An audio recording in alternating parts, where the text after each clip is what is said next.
If Syracuse wants to make the NCAA tournament next season, they're going to need significant contributions from Sadiq White and Kiyan Anthony.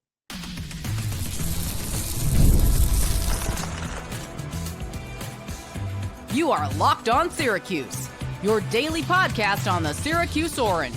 Part of the Locked On Podcast Network, your team every day.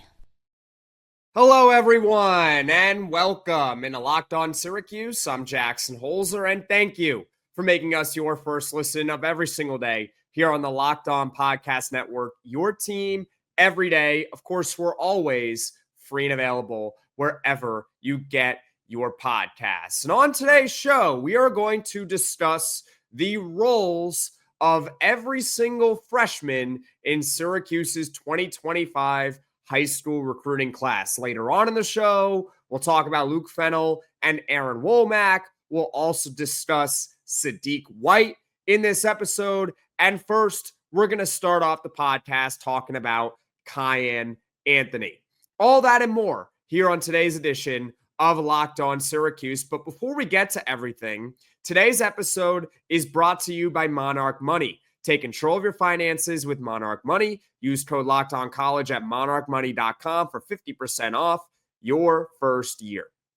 So over the past week, we have discussed the roles of all the transfer additions that Syracuse basketball made. We discussed the roles and expectations of Syracuse's two returning players, JJ Starling and Donnie Freeman, and why Donnie Freeman is perhaps the biggest X factor for Syracuse basketball next season.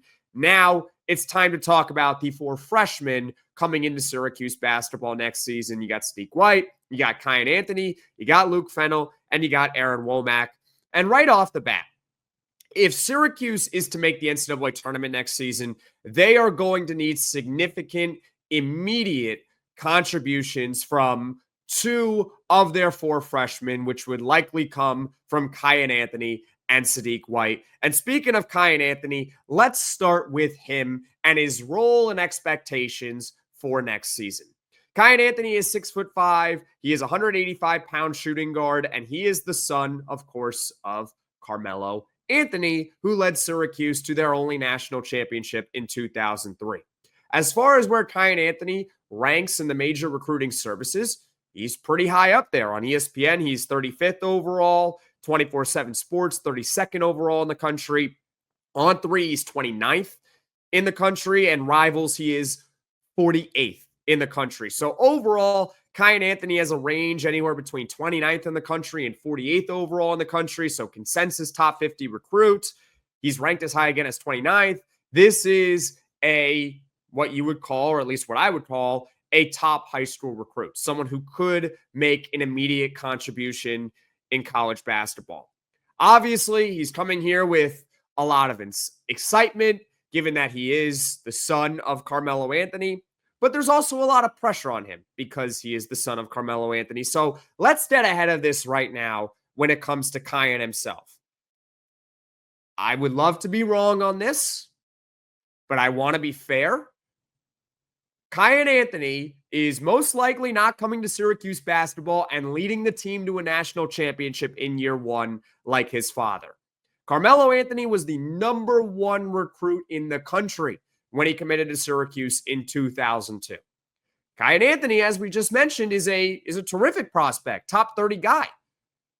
But there's a big difference between being a top 30-ish guy and being the number one overall recruit in the country. So I want to evaluate Kiyan Anthony solely as just Kiyan Anthony and not the fact that he is the son of Carmelo Anthony. So let's get to his role specifically, okay? He's right now the clear backup to JJ Starling at shooting guard. And he's known as a scorer in high school. So at least in the beginning, hopefully he can be one of Syracuse's main weapons off the bench as a scorer. And I think the hope and a sort of fair expectation for a guy like Kiyan Anthony is this. He can play his way into significantly more playing time, maybe even putting himself into the starting lineup. Now, when you look at the backcourt for Syracuse basketball this upcoming season, it's pretty much taken up, right? But barring significant injuries, your starting point guard throughout the entire year is going to be Georgia Tech transfer Nathan George. And barring, again, significant injury, JJ Starling is going to be the team's shooting guard for the entirety of the season. Those guys are basically locked in. Okay.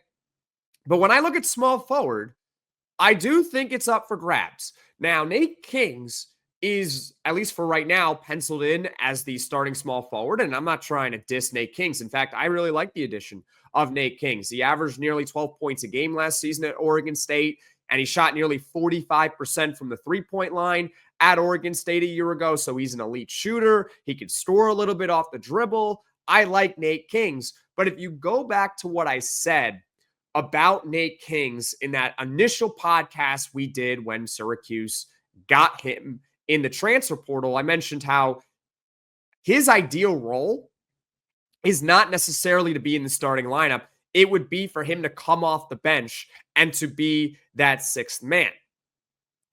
Now, if he were to become the sixth man, and trust me, we're going to relate this back to Kiyan Anthony, it means that one of three things happened. Number one, and this is the worst case scenario, Nate Kings is disappointing and he plays himself out of the starting lineup, very similar to what Chris Bell did a year ago. Number two, Tyler Betsy, right now the backup small forward, he takes a significant sophomore jump as a former top 50 high school recruit, and he takes the job. He becomes the starting small forward. Or number three, Kiyan Anthony plays so well off the bench, and Adrian Autry decides, you know what? He's playing so well off the bench, maybe he deserves more playing time. And maybe he deserves to be in the starting lineup ahead of a guy like Nate Kings. And even if Nate Kings is playing well, if Kiyan Anthony's playing even better, then you would probably want to play Kiyan Anthony. And to be honest with you, you're not really sacrificing much size. I think that's kind of my one worry with Kiyan Anthony is that he's only 6'5". What did I say here? 6'5", 185 pounds. So he's not the biggest guy in the world. And I don't know if he can necessarily handle himself right away as a small forward. But it's not like Nate Kings is that much bigger. Nate Kings is also 6'5". I think he's close maybe to 200 pounds, but it's not like he's a big dude either. So it's not like you're sacrificing that much size if you go from Kings to Anthony. It really just comes down to who's playing better. And maybe a guy like Kiyan Anthony does play even better than Nate Kings. And hopefully they're both playing really well. So Syracuse has a good problem on its hands. It goes without saying, but if one of Tyler Betsy and or, because I think we would take both, Kiyan Anthony play really well, they make Syracuse a significantly deeper team. And you can start carving out more ways, more paths for Syracuse to ultimately make the NCAA tournament. Now I throw it to you. What do you think Kiyan Anthony's role is going to be in year one with Syracuse basketball? Comment your thoughts in the comment section below. Now, coming up, we're going to talk about Syracuse's other top-rated high school recruit coming in, and he's actually better than Kiyan Anthony. So stick with me here on Locked On Syracuse. Ever check your bank account and wonder, where did all my money go? Between dining out, online shopping, and entertainment, it's easy to lose track. That's where Monarch Money comes in, your personal CFO giving you full visibility and control over your finances. Monarch Money isn't just a budgeting app. It's a complete financial command center. You can track all your accounts, investments, and spending in one place. So you stop just managing your money and you start building wealth. Instead of juggling multiple apps, you can use Monarch to check your finances, track spending, and even plan long-term goals. And managing money with your partner is smoother than ever. You can track shared and personal accounts, set goals, and stay on the same page without the stress. Take control of your finances with Monarch Money. Use code LOCKEDONCollege at monarchmoney.com for 50% off your first year. That's monarchmoney.com, code LOCKEDONCollege for half off your first year. This is Locked On Syracuse. I'm Jackson Holzer, and on today's show, we are discussing the roles of every single Syracuse basketball freshman coming in for next season. On the previous segment, we talked about Kiyan Anthony. Now, let's discuss Sadiq White, a 6'8", 200-pound power forward. And fun fact about Sadiq White, and I teased this at the end of the last segment, he is rated higher than Kiyan Anthony. But because he doesn't have the last name Anthony, he doesn't necessarily get the same spotlight as him. But they are, I don't say this to diss either one of them, they are both terrific high school prospects. Major recruiting service rankings for Sadiq White: ESPN 27th overall, 24/7 Sports 26th overall. On3 is his outlier, 48th overall, and Rivals, he's 32nd overall. So he's got a range between 26 and 48. So like Kiyan Anthony, a consensus top 50 overall recruit in the country, but he's ranked as high as 26th. He's a top prospect, just like Kiyan Anthony is. And similar to Kiyan, even though they are completely different players and will play completely different positions, there's a clear guy that's blocking him in the lineup. With Kiyan, it's JJ Starling. With Sadiq White, it's very clearly Donnie Freeman. Here's the good news about a guy like Sadiq White and why I'm really excited for him to take the floor with Syracuse basketball next season. He can defend. We talked about throughout the offseason and the height of portal season with Syracuse basketball that really they should be targeting guys who can either shoot or they can defend. Now, Sadiq White, he is known as one of the premier defenders in this year's high school recruiting cycle. And in my opinion, he might be the best defender right now on Syracuse basketball, because Syracuse basketball, you look top to bottom and with their lineup, they don't really have a lot of good defenders. Sadiq White comes here probably as the best defender on the team. So perhaps he can be a sort of a stopper for Syracuse this upcoming season. When he's in the lineup, he can guard multiple positions and he can shut down the other team's top player or one of the other team's top players.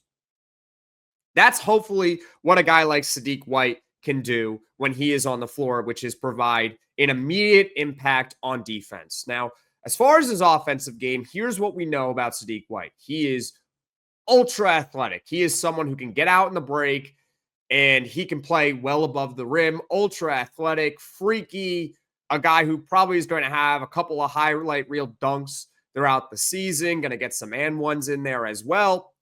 But I do wonder about his shot, and I ultimately believe that's why Sadiq White isn't rated higher than where he is right now. If he had maybe a better jump shot or better perimeter game, this guy could be a top 10 player maybe in the country. But because he's really just a great defender and probably a really good inside scorer, someone who can get out on the break, kind of limits where people are ranking him right now in high school. Now, he can develop a shot, but I don't think he necessarily has it right now. So where is Sadiq White in the lineup for Syracuse this upcoming season? He is, in my mind, the most likely of the four freshmen to see the most amount of minutes coming up and probably insert himself into the starting lineup. We talked about with Kiyan Anthony how he has JJ Starling in front of him, so it's going to be difficult for him to ever crack the starting lineup, even with Nate King's also there at small forward too. And there's no path for point guard. You got Nathan George there. So unless he gets hurt, he ain't seating the floor there at point guard. Luke Fennell, who we'll talk about in the next segment, he's got Nathan George ahead of him in point guard. Aaron Womack, he's got multiple players across multiple positions that are ahead of him. He's not going to play much next season. When you look at Sadiq White, yeah, he's got Donnie Freeman ahead of him right now in the lineup. Obviously, I don't see how Sadiq White is ever going to overtake Donnie Freeman in the lineup, similar to Kiyan Anthony and JJ Starling. But here is the difference. And we have talked about it so many times here, how important Syracuse's centers are on the roster, which are William Kyle and Ibrahim Soare. If those guys aren't getting it done next season, perhaps Donnie Freeman goes to the 5, which would not be his ideal position. But if they're just not cutting it at center, Adrian Autry might not have a choice. And that would leave power forward open for a guy like Sadiq White. But here's the $1 million question. When would Adrian Autry And hopefully it doesn't come to it, by the way. I hope that William Kyle and or Ibrahim Suare hold up just fine at center so everyone can kind of play their natural position. But if it doesn't happen, and it's really a big if, the center spot, right? When does Adrian Autry make the call to switch things up and to put Donnie at the 5 and put Sadiq White at the 4? It's going to depend also on how is Sadiq White playing. Because if he's not playing well, you're not going to give him more minutes. But if he is playing well and the centers are struggling, when does Adrian Autry say, all right, enough's enough. I'm putting Sadiq White in the starting lineup and I'm moving Donnie Freeman to the 5? And so I went back and I did a little bit of research with Adrian Autry. Like, what should we expect? And I think it would be later than you think. Because a couple of years ago, remember when Syracuse got Naheem McLeod from Florida State? He started all 14 games for Syracuse basketball that season when he was healthy. Obviously, he had that season-ending foot injury, which was unfortunate for him. But when he was on the floor, or when he was healthy, he started. Even though he really, I think we could tell pretty early on, I know I wasn't the host of the podcast yet, but we could tell probably pretty early on that he just wasn't a starting caliber center in the ACC. Sure, he could be a fill-in every once in a while. He can be a backup. Okay, fine. But he was not a starting caliber big man in the ACC. And Autry stuck with him. Autry stuck with him throughout the season until Naheem McLeod went down with a season-ending injury. So I wonder what he will honestly do if William Kyle and Ibrahim Suare aren't cutting it. Is he just going to stick with them and say, we really don't want Donnie Freeman playing the 5? We don't want Sadiq White playing the 5 either. So we're just going to have to bite the bullet with the center position and hope that they're not too much of a liability and we could still win games? Maybe. Or maybe Adrian Autry says, you know what, I want to be a little bit different than where I was in 2024 with Naheem McLeod and say, you know what, it's not working. Let's try something else. What do you think? Comment your thoughts in the comment section below where you think Sadiq White slots in the lineup this upcoming season. Now, coming up, we'll talk about the two other true freshmen for Syracuse basketball, Luke Fennell and Aaron Womack. Stick with me here on Locked On Syracuse.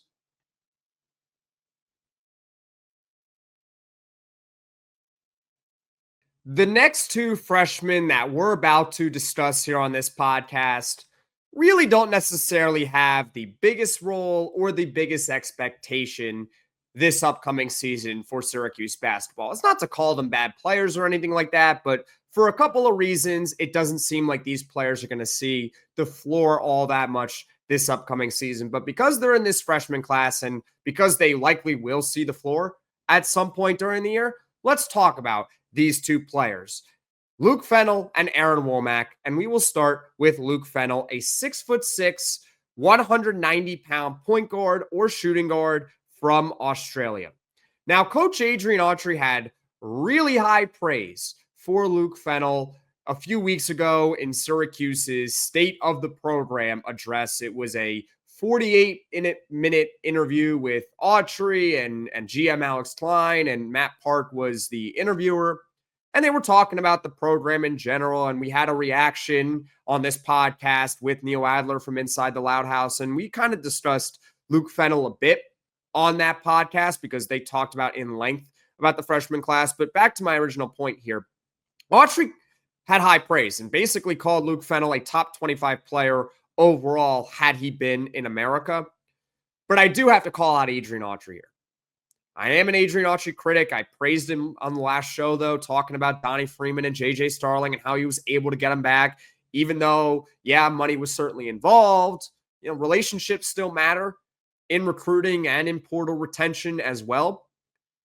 But I think he's overhyping Luke Fennell. I really do. And I think it's causing people to have unfair expectations for him. Again, it's not to say that he's a bad player or that he can't develop into a great player or that maybe the scouts are wrong on Luke Fennell. They can be wrong. They're not perfect, but he essentially hyped up Luke Fennell like he is this Sadiq White or Kiyan Anthony level prospect. And we're about to get to it right now. He's just not rated there. He's not even particularly close. He is rated. Just because he's from Australia, I get it, but he is rated. Scouts have looked at him and they have rated him. Okay? Here's where he ranks. ESPN, he's a 4-star, but not in their top 100. 24/7 Sports, he is a 4-star, 125th overall. On3, he is a 3-star recruit.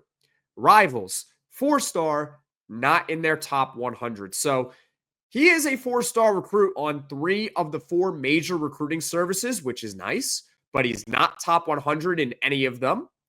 So I don't expect that Luke Fennell next season is going to make a significant impact right off the bat. He could be a great player in 2 years, maybe even 3 years. But for next season, I'm not expecting much, which leads me to the role of Luke Fennell, which right now, he's the backup point guard.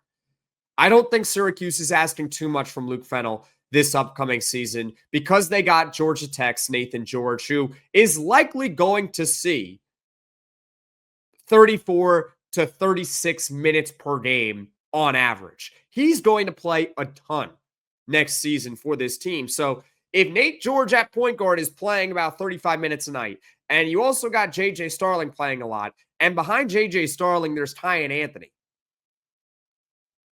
how much is Luke Fennell really going to see the floor next season? He's going to play, but I don't think he's going to play all that much. Maybe a few minutes a night, at least to start off. And again, there will always be playing time available for those that can shoot and for those that can defend. So if Luke Fennell looks really good in limited minutes right away and he's shooting the ball well and maybe he's providing some stops on defense, he's looking pretty good out there, then hey, maybe they decide to play him more. Maybe you could scale back some of the minutes of a guy like JJ Starling or a guy like Nathan George and play Luke Fennell more. I would love that. It would make Syracuse a deeper basketball team, but I am trying to be realistic and fair to Luke Fennell by not placing top 30 recruit expectations on him. I do not think that is fair. He is a solid recruit, a 4-star level player. I'm hoping that we can see big things from him in year 2, less so in year 1. Now let's get to Aaron Womack, a 6'6", 170-pound guard or forward. He is a developmental player. The hope is that he can become an impact player in either year 2 or in year 3. But as far as this year, he has even less of a role, in my opinion, than a guy like Luke Fennell. As far as the major recruiting services, pretty simple. He is a consensus 3-star recruit. His role, well, if you take a look at the guys in front of him, you'll understand that he's probably not going to play a whole lot. He's not a point guard, so we can get that out of the way. He's not going to play power forward or center, obviously. So let's look at shooting guard and small forward here. Your shooting guards, your top 2, JJ Starling, Kiyan Anthony. There you go. So Aaron Womack's 3rd right there. Your small forwards, you got Nate Kings from Oregon State, and you got Tyler Betsy, the transfer from Cincinnati. Aaron Womack would be the 3rd string small forward as well. So I don't expect him to play a whole lot this year. I don't necessarily think he's going to redshirt. I believe he will see the floor at times, but I'm not expecting a whole lot. And I'm not placing high expectations on him. So overall, when I rank the role and expectations of the freshmen, it's pretty simple and straightforward. You know that Sadiq White and Kiyan Anthony are going to play more than probably any of the other freshmen, and they are going to have the highest expectations of all the freshmen.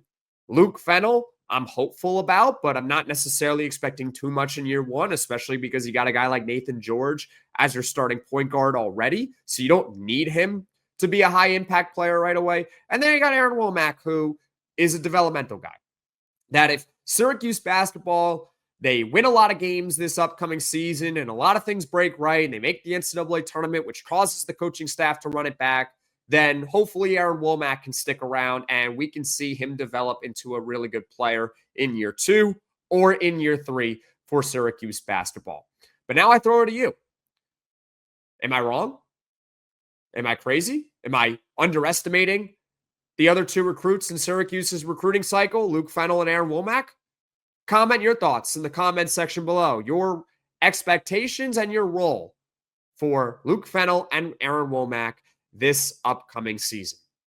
As far as what is coming up on Locked On Syracuse in the future, tomorrow there most likely will not be a podcast because I am traveling, but we should be back most likely on Wednesday, and we are going to discuss Syracuse basketball, their roster strengths, and we'll follow up that podcast talking about their weaknesses. Then, of course, there's Poll Friday, and then we'll get back into some football talk here on this podcast. So all that and more coming up on Locked On Syracuse in the future. Thank you for making Locked On Syracuse your first listen today. And for your second listen, you should check out the Locked On Portal Show with football recruiting expert Brian Smith, who's got the latest rumors and signings each and every day. And you can be the most informed fan on the rapid changes to the college football landscape. Of course, Syracuse, we're waiting to hear back from 5-star wide receiver Calvin Russell. I think he's going to commit sometime in July, which would be awesome. It's between Syracuse and Miami's the other big challenger. Maybe some of the other Florida schools get in there as well. Find the Portal Show on YouTube or wherever you get your podcasts. Folks, thank you all so much for watching. Thank you all so much for listening. If you like this podcast, be sure to hit that like button. If you really enjoy the podcast, be sure to hit subscribe. Tell all your friends about Locked On Syracuse, and I will see you all again soon.